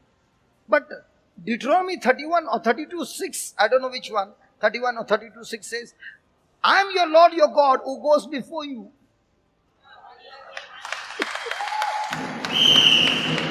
I just put that. Is it 31? 31:8. 31:8. तेरे को भी दिया था क्या यही? हंसना मत. OBI कौन से ईयर पे कॉल किया था तुमने? 2006. और लिंटन दिखता ना, 2006 में आमेन था. She is the one who fought and brought her husband out of that. ये जो दिख रहा है ना आप लोग को, एकदम ऐसा पतला पतला है लेकिन बेल्ट एकदम जाड़ा है.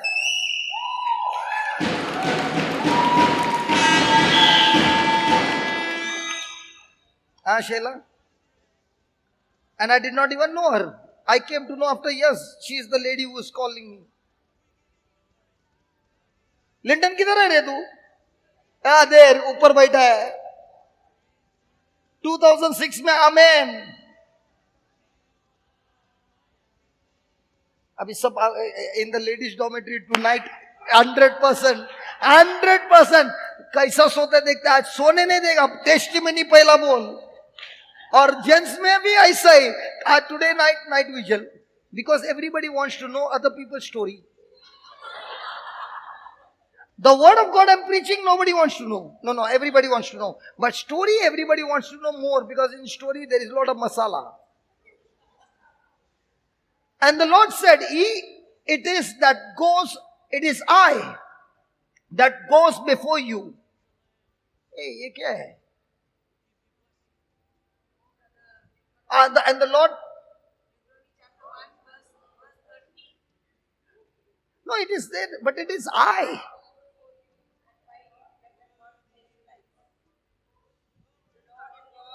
And the Lord, it is that does go before you. He will be with you. He will not fail you, neither forsake you. Fear not, neither be dismayed. So now when she said, don't come today, he is all high. I said, listen sister, I'm not coming. But the Lord has already gone and sitting in the room, in your house. And he's saying, just come there and sit. I've done the job, everything. She said, are you sure? He's tun men.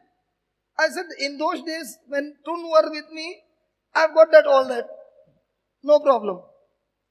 So when we went to the door, he opened and looked at me and told his wife, oh, this time you have brought one more. Come, come, come. That his dialogue, I understood. Many before have come. Huh? No. In this one only. Okay. So,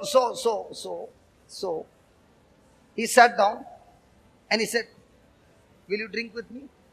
I said, no, brother, before I used to, but not anymore. I just want your 5-10 minutes. I know you're busy, but can you give me your 10 minutes? I will go. I only wanted to share my story with you. Nobody wants to hear my story. So I told Sister Benny, can you, sister also doesn't want to hear. She said, I and my husband will listen together. That's why. मेरा 10 minute का story है यार. He said, okay, but I will drink. I said, बिंदास P ना, मेरा क्या है? I'm not my money, I'll drink यार. Who wants to stop you? Drink. So he brings 2 more glasses in advance, thinking if I might change my mind. Because the one who drinks now, their heart is very big, man, always to share. जो पीता नहीं ना वो बहुत कंजूस होता है. The one who drinks, ले रे, जब टून होता है, होश में आने के बाद बोलते हैं अरे किधर गया. In the same way, when you get tuned with the Holy Spirit, the same anointing, le re. Anointing with the Holy Spirit also the same effect. But after that also the same effect. That's why when you get tuned with the Holy Spirit, you become a giver. When you are not tuned with the Holy Spirit, you are a taker. अभी कोई हंसता नहीं है, कोई बात नहीं. Okay. So he sits down and I start my story. He has poured his one glass. He has taken only one sip. He gets so engrossed in my story that he's listening for the next 3 hours. And after 3 hours, I tell him, brother, you're so good. You heard my story. I had come for 10 minutes, but your interest, no, even I sat down. Can I give you one hug before I leave, please? And when I hugged him, I said, Jesus, you are covering him in these arms. And now, Lord, every demon in him, let it be choked in the name of Jesus and be caught out of him. I did not speak loudly, this only in my mind, okay? And then I said, brother, you have been so good to me. You know, next week I've got a meeting. Will you please come? Please, just to encourage me, yaar. And don't come early, okay? They will clap, hallelujah, hallelujah, kare. You won't like. You come when I'm there. My preaching starts at this time. Don't come before. And I said, I know, yaar, we men know we keep our word. Ladies, no, only for him, just to encourage him. We men, हमारा जबान का पक्का है यार. Ladies का भी आएगा नहीं आएगा, but I know you will come. He said, I'll be there. Next week, he comes when I'm preaching at Don Bosco Church, Borivali. And I see him. And when I see him, I'm filled with so much of joy. I throw my mic and I'm running, and everybody is thinking, what happened to him? What happened to the preacher? I'm running to the door and I grab him and hug him and I bring him right in front. And I said, sit here, brother. That hug and that importance, what I gave him, love, melted him. From that day on, he never touched alcohol again.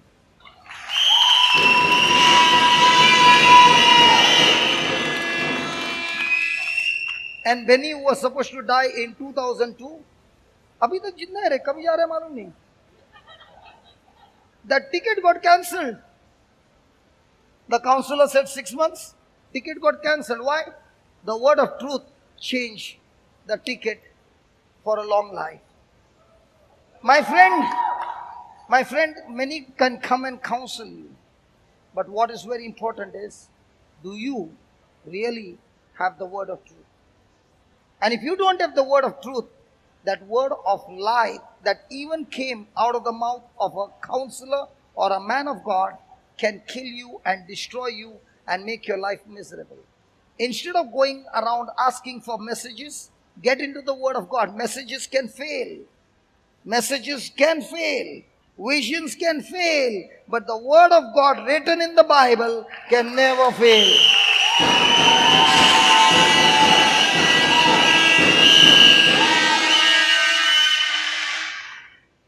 So don't get carried away with messages.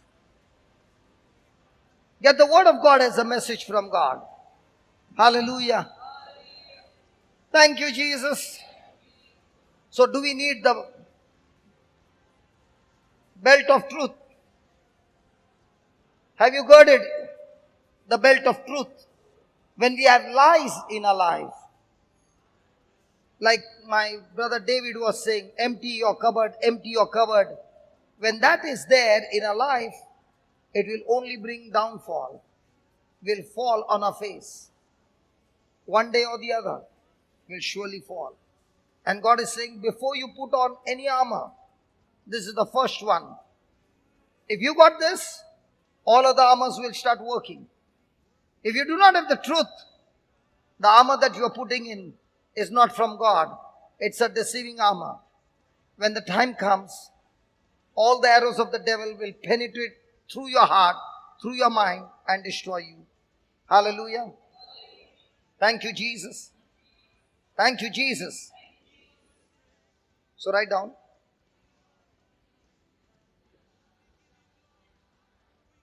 The Bible is truth.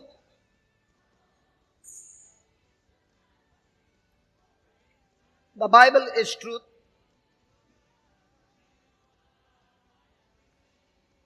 It teaches all we need to know. It teaches all we need to know about life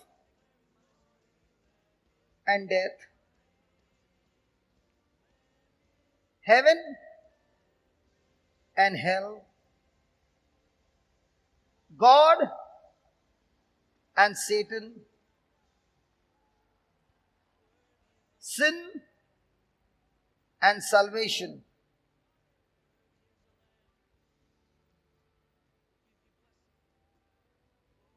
It reveals a condition. It reveals a condition before God.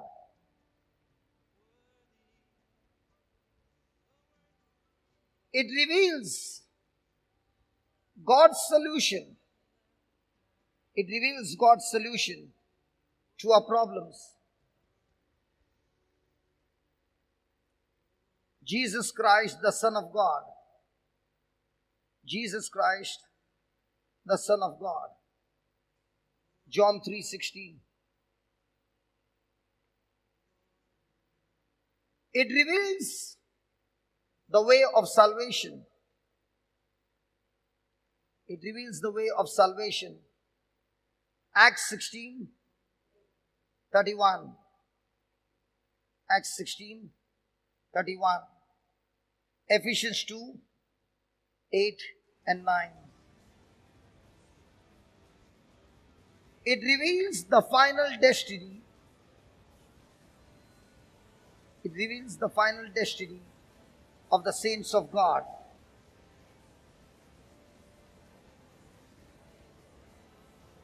John 14, 1 to 3.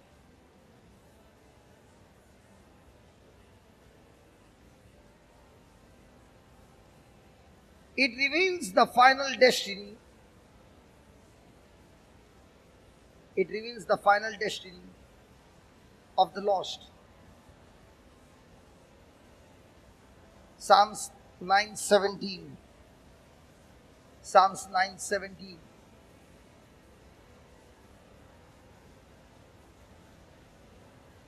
The Bible is a book The Bible is a book to be read, studied, believed, obeyed, and loved. Those who do it will be led into the path of life,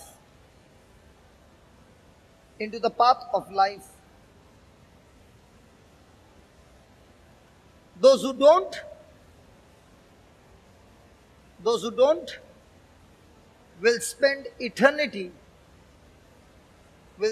eternity in death.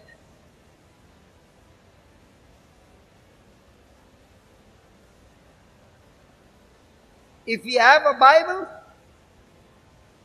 Bible, we should praise the Lord for it.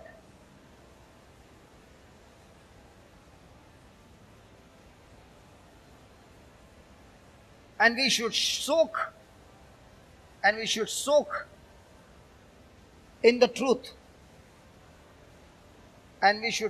in the truth. It contains daily.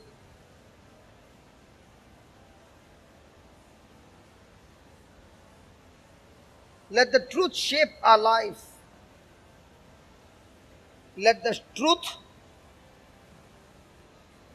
contains daily. Let the truth shape our life, feed our soul,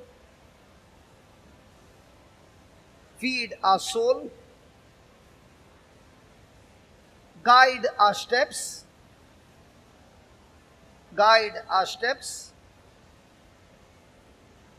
and lead us to Jesus Christ.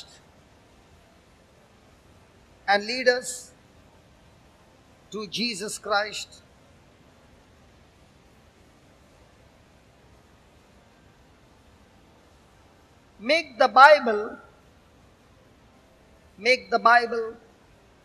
our foundation. Make the Bible our foundation and stand on it.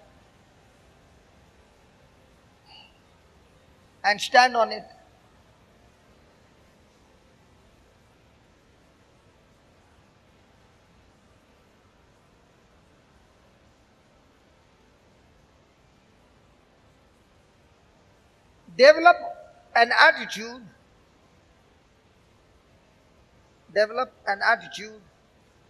of commitment,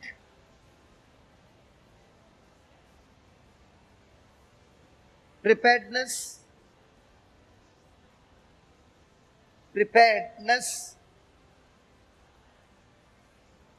This is the primary character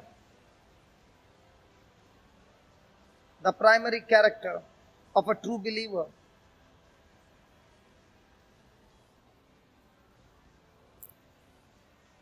The one who serves God,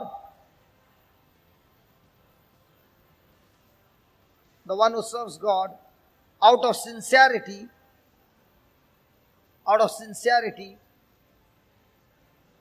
and not out of hypocrisy.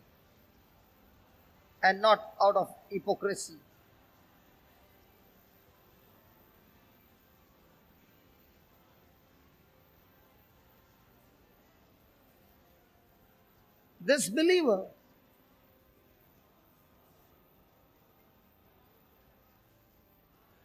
shabby service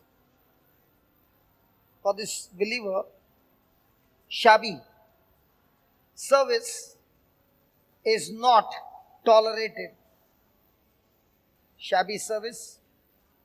tolerated. But they gather up the loose clothing.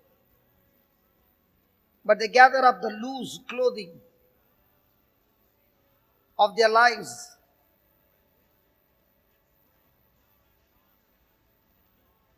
and bind it with total commitment, with total commitment to the will of the Lord, to the will of the Lord.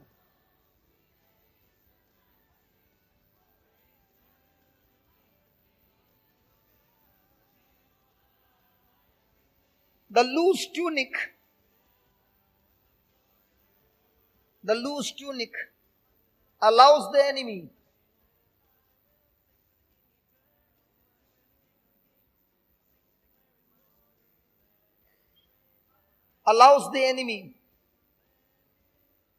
to pull the believer, to pull the believer down in battle.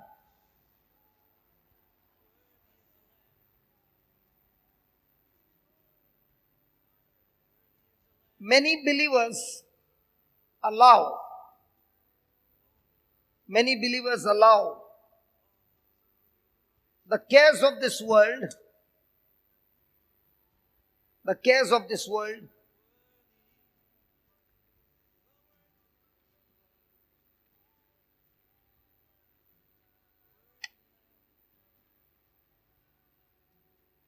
to enfold their lives,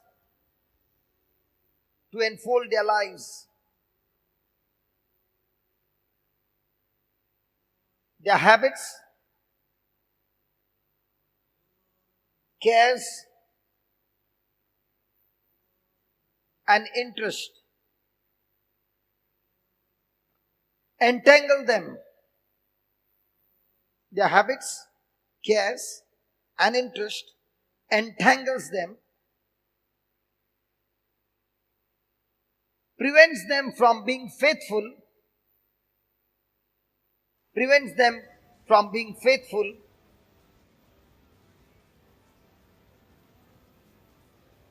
in serving the Lord.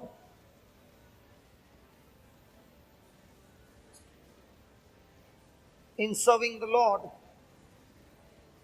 as they should. In serving the Lord as they should.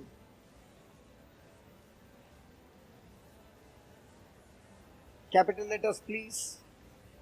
Half-hearted commitment. Half-hearted commitment is not true commitment at all. I think I should put it here. I should put it here. Half-hearted commitment is not commitment at all. True commitment at all.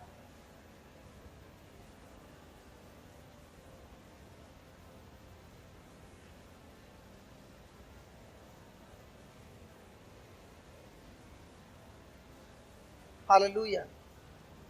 Thank you, Jesus.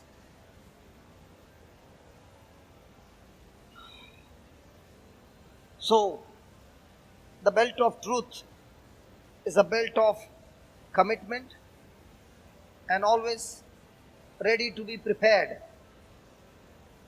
ready to be going through a training, ready to be disciplined, ready to be, when the coach is training an athlete, he makes the person repeat the same thing over and over and over and over and over again so many times and tries to eliminate every kind of weakness, every kind of error that this person or this athlete is training for. In the same way, the Lord, who is the champion, has given us the belt of truth, which is a belt of commitment, a belt of preparedness. I'm prepared, I'm disciplined, ready to follow your instructions, Lord. Where you send me, no questions asked, ready to go, wearing the belt, trusting in you. Hallelujah. Even though we read the Bible and we have so many truths that we have read. Do we continue in the truth, or do we still continue in our bad habits? Do we continue in the truth, or do we continue in our worries? Do we continue in the truth, or do we have interest of the things of this world? And when a person has got all these things working inside, these are the lies of the devil that will turn it into an addiction and into an habit, and one day pull that person down and kill him and destroy him completely. The devil is a deceiver. He comes well planned, putting the bait and getting us away from God and destroy us. Hallelujah. Hallelujah. So Paul is talking about the Roman soldiers who were trained, well disciplined. They were committed, and they were already ready to sacrifice their body. This tea time, I was sitting with Papa and I was asking him many things. And he said, sometimes we are told to make a bridge from this side to that side, and the bridge has to be completed in one night. Can you believe? They are given orders that within morning the bridge has to be ready. And I said, on that bridge, can a man walk? He said, oh man, the tank can move in one night. And I said, how do you get that practice? He said, there is an emergency call where there is a drill, where instructions are given, and in one night they have to build the bridge, and everybody knows what their job is. We are trained, we are disciplined, we have been given the exercise. And I said, in one night, Papa? And how much length? 400 meters in one night. And he said, do not underestimate the Indian army. These soldiers are trained to work together and finish the bridge in one night. And he was in charge of making the bridges.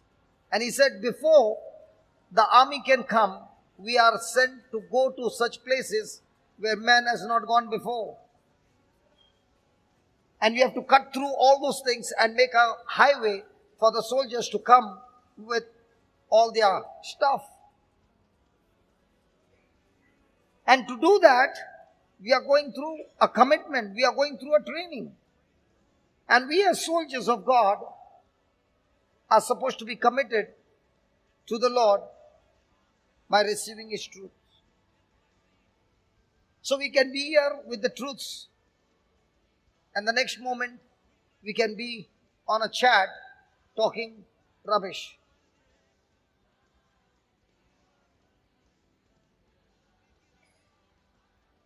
Praise the Lord. So is a sacrifice involved in a soldier's life? When they are on a job, do they know they are coming back?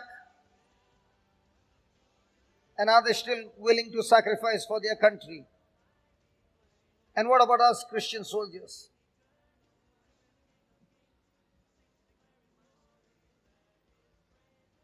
When they are going on a mission, do they have a guarantee that they will be successful? But are they still ready to go? What about us? First, give me success, and no bullet should touch me. But when I fire, all the bullets should touch the enemy. Our attitude is wrong. Praise God. I know you are not talking to me now. Why?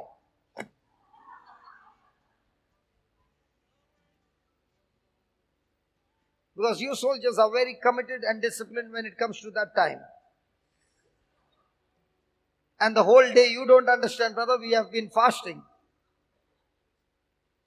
At least today you should have put half an hour early. Come on, let's all stand, soldiers of God, committed to eat food. Now, spiritual food. I'm talking about spiritual food. Somebody stood up and was about to sit.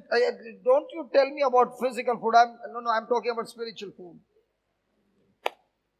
Come on, make a prayer, please. You make a prayer. You heard the truth. And I believe some of you were caught up in some kind of a stronghold, wrong teaching. I know and I know without a doubt the truth has set you free. Lord, we thank you so much. Thank you, Lord, with testimonies, with examples. Thank you for making this preaching and this teaching so easy and so very practical that we can understand it, renew our mind, and put it into practice. Lord, without the truth, we are totally failures. Your word is the truth. And your word teaches us to discipline our mind, to be focused on your word, always committed to you, and prepared always for any kind of move, any kind of instruction from your side. Lord, the soldiers, when they go for the training, it is not at all easy in the beginning. But as they go through the drill over and over and over again, their bodies are built up. In the same way, Lord, as we go through the spiritual training every day, our spiritual mind,